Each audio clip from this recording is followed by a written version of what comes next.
The Guam Memorial Hospital is developing an action plan to attract specialized nurses. GMH Administrator Ted Lewis says this is in direct response to a follow-up visit from the Joint Commission on Accreditation for Hospital Organizations 2 weeks ago. All the items that were out there, all the major items of concern have been taken care of, and as they do whenever they visit, they're always looking at current things. And so there's some areas identified for us to develop plans for improvement on. During that visit, the need for specialized nurses was one of the areas in need of improvement. It's basically, we're just going to step up recruitment. So, it's probably, and I think some of these specialty areas are going to involve recruitment off island.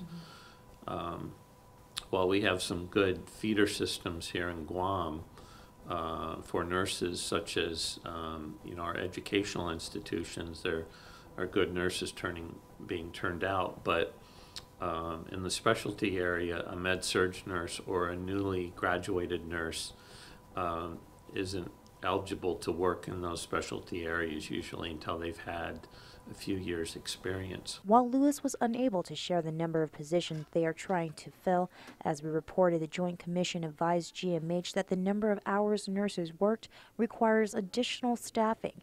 He says they are looking at marketing the positions differently. We're doing that. Obviously, your compensation always is a factor. You have to look at where you're recruiting from, what are the competitive wages.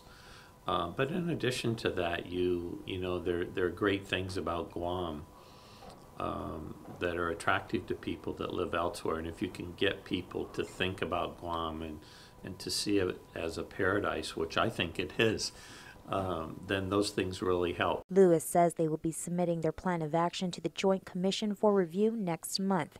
He adds that because they are in good standing with the Joint Commission, they maintain their good standing with the Centers for Medicare and Medicaid Services. Reporting for Guam's News Network, I'm Jolene Toves.